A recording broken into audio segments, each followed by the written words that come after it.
All right. So the purpose of this whole series of Flow and Peak Performance is to help enable everybody, you, the listener, to uncover the things that are going to help you increase productivity, creativity, and become burnout proof ultimately so that you can become your best self. And in this series, I'm going to be uncovering a lot of that stuff to help you along the way. All right. So I kind of wanted to just make an introduction to this whole kind of like series podcast. I did like this little quick introduction there, which I will be reiterating, changing, updating, tweaking, refining, and dialing in as this process unfolds. So I kind of wanted to just start this whole thing off with a little bit of backstory of who I am, why I got into this kind of stuff, and um, why it fascinates me, and why I think it's important for all of us to really start living a high flow lifestyle for us to really achieve self mastery and really be way more efficient with our time, which is interesting. There's a lot of talk in like this development space, help, whatnot, with Malcolm Gladwell's 10,000 hours to become an expert in an area. And what's interesting about that is, one, a lot of that was done with studies for 19-year-old violinists. I know they did some research on golf, I think tennis as well. But, that research is not a broad-based number for every single aspect. And even better, even deeper than that, flow actually cuts this in half, right? With military trained snipers, they cut the time in half, right, to become experts. And they actually got novice snipers and marksmen, and they did some research as well, and they actually took them to the expert level in half the time with flow. So what's cool about that is we're drastically cutting the amount of hours that we spend on a skill, a task, building a business, or learning in general, whatever it is, and we're becoming 500% more productive, right? Which also we're becoming 750% more creative. These numbers are also all found from guys like Stephen Kotler and a lot of the research that he's done with flow and high performance, which is really amazing stuff. But I really wanted to, just kind of make this about a little bit of the backstory and who I am and how I kind of got here. And so I've pretty much been a musician all of my life.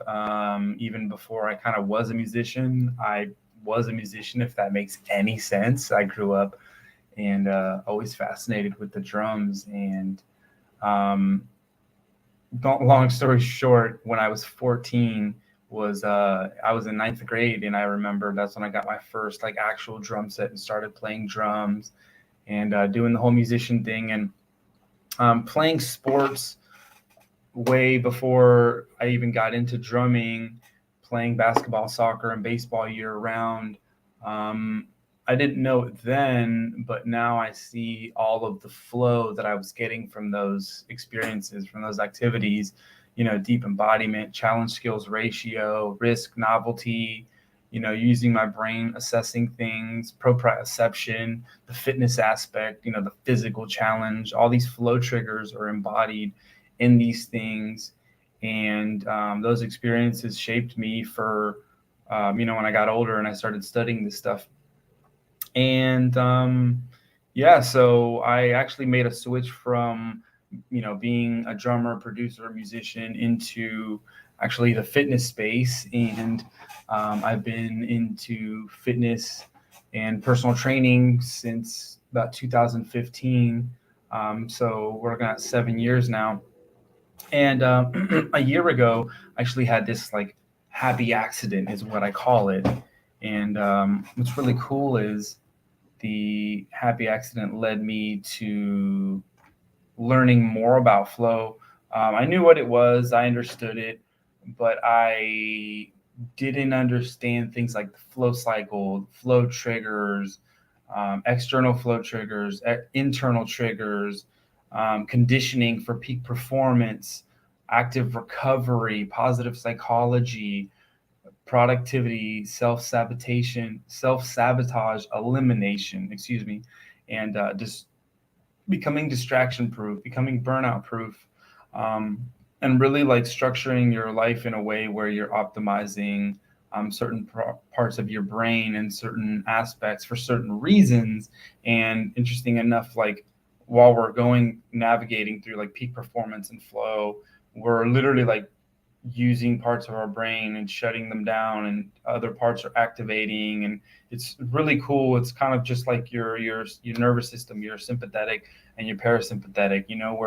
We're going from sympathetic to parasympathetic, and we're doing it intentionally, and we're becoming very aware of these things, and that ultimately is a very big game changer in our lives, especially like going through this process and learning all of this and understanding how it works for me individually, right? Because like the whole structure, the whole framework of like the flow cycle is rigid. It's that's what it is, and then inside of it is where we get to customize how we get into flow based off of the things that we're passionate about, our goals, what we're trying to accomplish, and use that rigid framework in a way that works best for us. For instance, I was talking to somebody the other day, and you know, introverts probably can tolerate, like, let's say, like in a social setting, or even with challenge, they're probably going to be less capable of tolerating a certain amount of stress, or they might, feel that overwhelming anxiety a lot quicker than somebody that's extroverted, that wants to set a higher goal or take on way more stress. And even deeper than that, the stress levels in different areas will be different, right? Like an introvert probably won't go, riding down crazy big hills or go skydiving, you know, whereas they might go and like, I'm going to go code a new program or do some software stuff, coding and development, and they know how to get tons of stress in from challenge in that situation, whereas maybe an extrovert might not. So it's really cool to see like the individual differences between like each person and their personality type, and how it works into the flow cycle. So but yeah, I got just one day I was browsing through Facebook, had the accident, kind of got into this whole peak performance and flow space, and ultimately just fell in love with doing the research and learning about the process and the psychological aspects of flow and what it does to our nervous system. I mean, it's crazy. So Dr. Herbert Benson, he actually found that the state of flow actually flushes our nervous system of all the stress hormones. So I mean, and even more so, the experience of flow is what scientists call autotelic. It's very addictive, which I know that they don't like using that term addictive, right? Just because of its negative ties to things. Um, but ultimately, it's interesting because like everything we do, there's a neurobiological aspect to it. And when we kind of break things down, know how things work and how things like trigger us in a positive or negative way individually, we can start becoming aware of all of this and start journaling, tracking, measuring, gauging where we're at, where we want to be. We can even go into goal attainment scaling into like what's the highest order goal, lowest order goal, and then scaling those down and being able to measure and track the outcomes and where we are, and breaking things down in a very systematized, organized manner so that we can actually track progress and see what needs to be done at every single level, macro, micro, and we can basically climb the ladder to attain a specific goal while we're also optimizing our biology in a way where we're doing more in less time, but we're getting way more output, when we're being way more efficient, way more productive, which gives us the time to actually go do things we enjoy. Obviously, in this example, I would assume that, let's say we're putting more flow and motivational stacking, goal stacking, and doing this in a way where we're getting more flow for like work and our business and our career. That way we're getting more done in less time, which opens up from, like I said earlier, you're 5 times more productive, 5 times more efficient, which is actually 500 more percent. And on average, with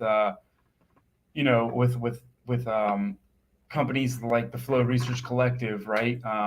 They found that people have on average an extra 5 hours a day extra to do whatever they want after they get all their work done, which I actually, interesting enough, kind of passed these numbers off like whatever, 500%, 750%, 5 extra hours. I was like, yeah, whatever, like especially in the beginning, it was kind of just like, oh, cool, great. And then it wasn't until I actually realized I had literally those 5 hours extra a day to do stuff after I was getting everything done that I needed to in a very structured and organized way. And it wasn't until then where I was like, well, I don't know what to do with all this time. Like, what's happening?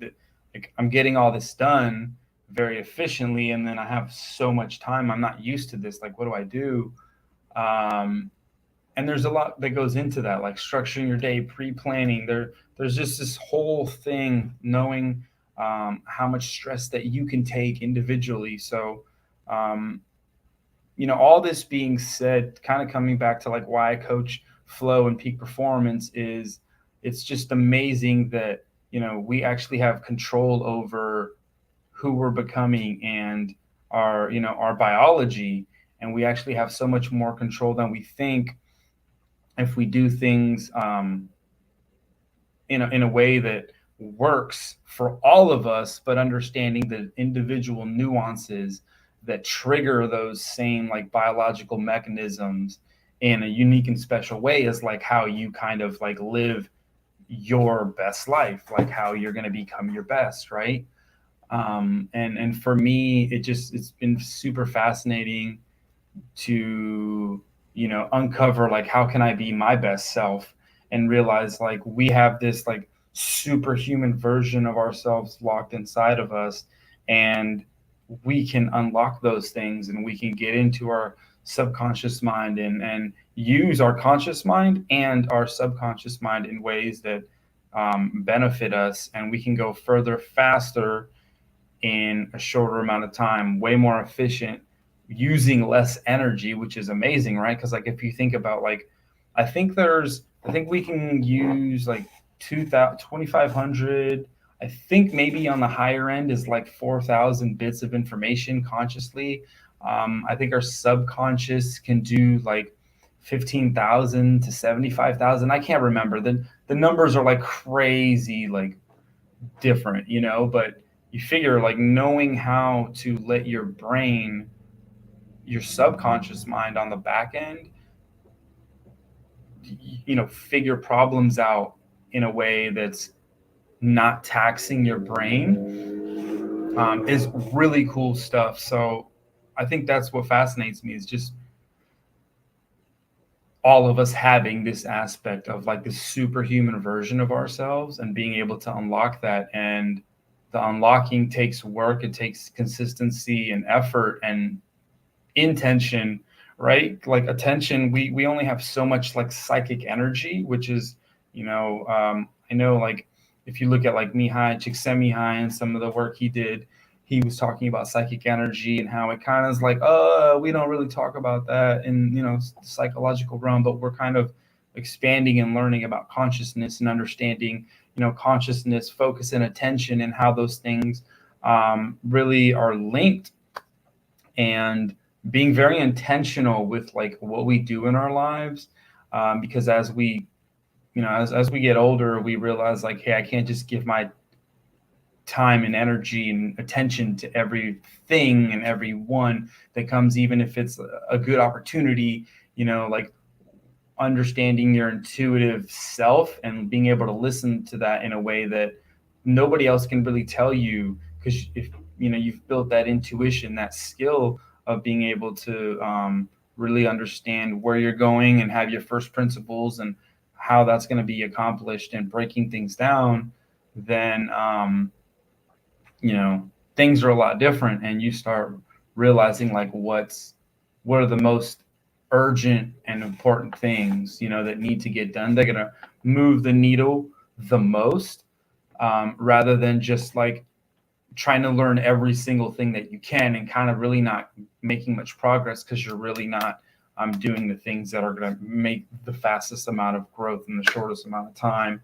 But obviously this is like this whole crazy process that's super individualized, and everybody's in a different place. Somebody's super burnt out and overworked and has too much stress, whereas maybe somebody else, they feel bored and stuck. And the difference between those people and how to get them to baseline is different, right? But then when we get to baseline, we can really start ramping you up and really bringing back the flow, to really turbocharge everything. And somebody that's stressed out and burnt out, they might be locked out of flow in certain areas, right? The person that's bored and feels like they're not moving anywhere, well, that person's probably they're most likely not getting any flow, because they're not being challenged. They don't have the embodiment. They're just kind of going through the motions, and that neurobiology is not literally exciting them and pushing them into the flow channel. So as far as how we're wired, all of these things matter. Like stress isn't a bad thing, but knowing how much we can tolerate on a daily, weekly, monthly, quarterly, annually basis is super important.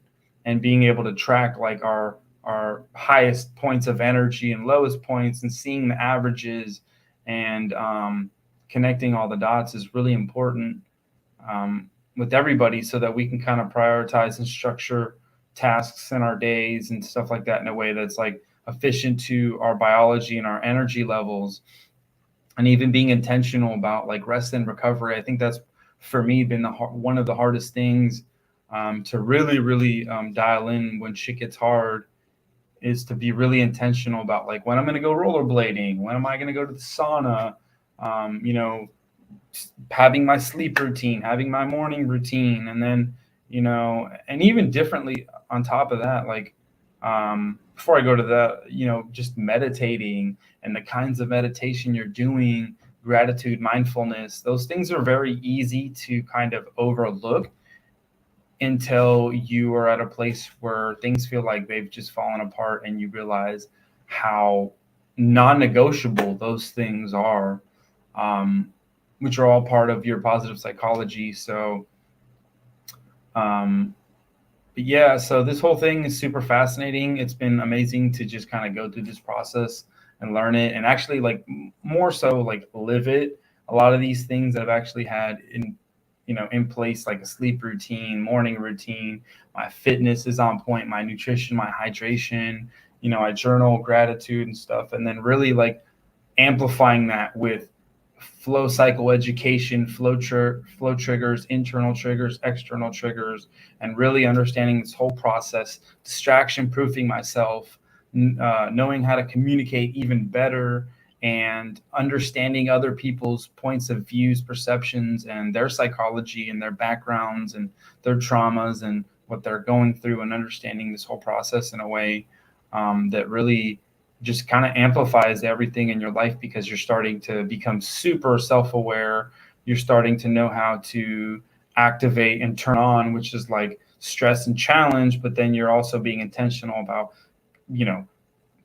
going into parasympathetic mode, rest, recover, repair, subconscious mind, pattern recognition, linking new ideas and thoughts together and stuff like that, activating your anterior cingulate cortex so that you're becoming aware of those new, risky, and creative, novel ideas that are coming into your mind that if you were in a negative mindset, you'd actually never become aware of, because your ACC is ultimately shut down essentially in a negative mindset. If you're sad, burnt out, stressed, whatever, in any of those kind of instances, your ACC is never going to pick those up. So, which is interesting because they found that a gratitude practice actually instantly activates your ACC.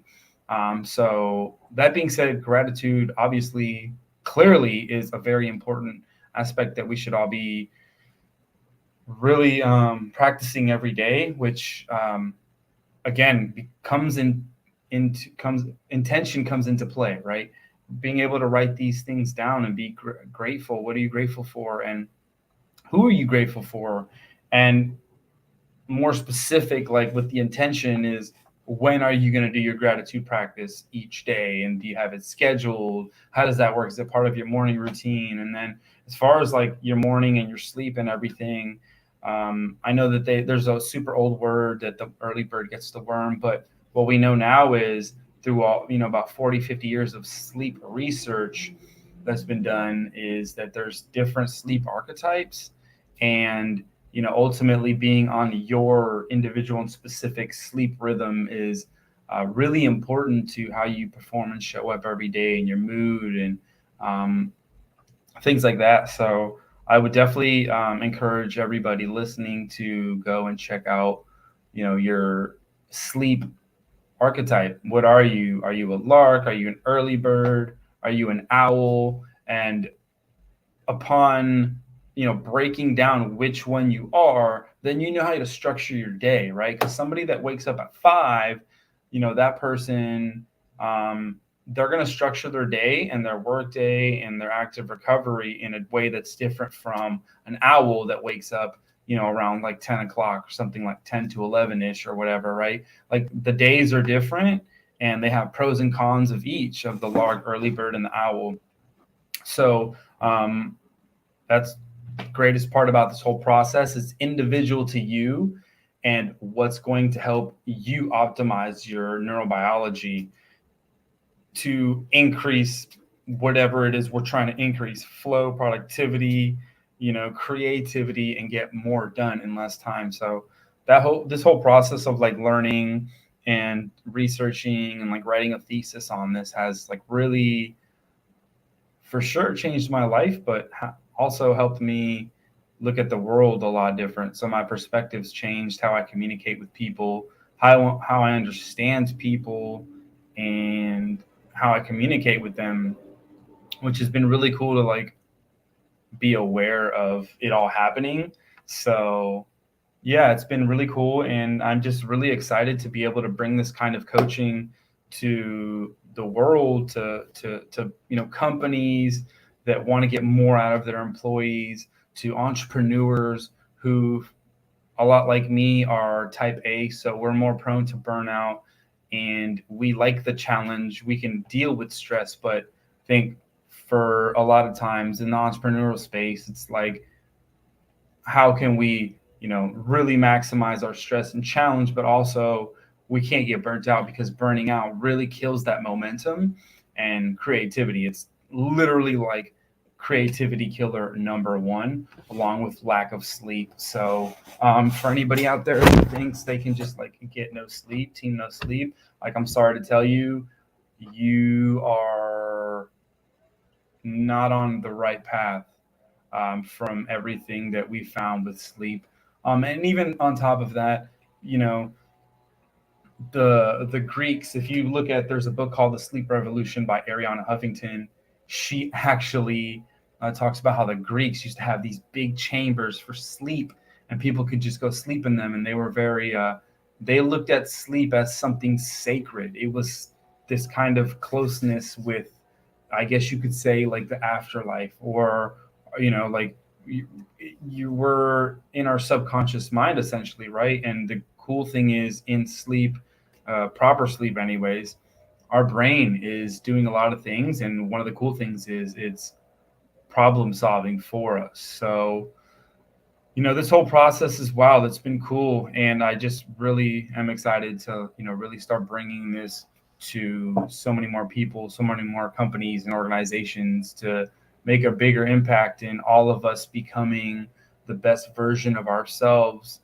And yeah, it's super cool, super special. And I just really thought it was cool and important to, make this video to kind of break down a little bit of why I got into it, how and what I'm about. So, um, yeah, I'm really glad for you to jump on here and check this out and listen. I'm really excited for the videos that are going to come, the episodes. What I'm going to basically do is I'm going to have these as I'm going to be making YouTube videos on top of having the audio and put those into podcasts as well for anybody that just wants to put on the podcast versions. And what I will say on that note is YouTube Premium is amazing. I haven't had it until like 3 months ago, and I kid you not, it is one of the greatest apps in the world once you have premium and there's no ads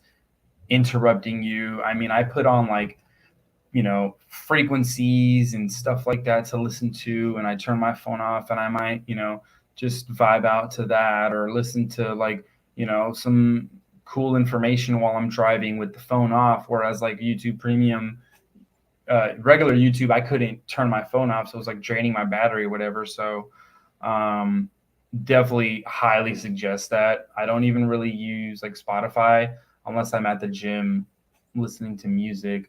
And even sometimes still, I might put on an audiobook. Normally, I pretty much don't listen to any music unless I'm at the gym or maybe a little bit of driving, or I'm practicing at drum rehearsal and maybe working on a couple songs and just working on new stuff, whatnot. So, but yeah. So that being said, I really appreciate everybody for jumping on here, listening to this introduction, first episode of this whole Flow and Peak Performance podcast. I really don't have a name for it. Was going with Flow Freaks. We will see. I don't think that's going to be the official name, but obviously as this process unfolds, I will be, tweaking, adjusting, and dialing things in better for you guys so that you guys get the most out of this and actually get the things that are going to help you get the most out of the least amount of time spent. I didn't want to say effort because effort is really important, but I appreciate you guys. If you have any questions or anything, feel free to hit me up directly on social media, on Facebook, Gemini Cruise, on Instagram, I am Gemini Cruise. And you can also feel free to leave comments under this video, comments, questions, anything you maybe want me to go over in regards to peak performance, flow, anything. The coolest thing on that note about this is that, flow and peak performance, becoming our best selves, that ultimately includes every single aspects of our lives, spiritually, healing from trauma, post-traumatic growth, authentic growth, mindset, motivation, goal stacking, self-sabotage, procrastination elimination, right? Becoming burnout proof, positive psychology, all these things like flow triggers, flow blockers, flow education, like every aspect of our lives are connected. And that's probably one of the most important things I really want to hit home with this whole process to everybody, is that nothing is like segregated. Everything is connected. And whether we like it or not, each area affects the other area. So it's good to kind of like be aware of like what we're doing, how we're thinking and feeling, and like viewing the world and talking to people, and how we make connections and build relationships with other people, communities, and businesses, because those things affect everything around us. So that being said, I appreciate your time, energy, attention, focus. Let's go out and literally kick some butt today. All right. I'll see you guys later.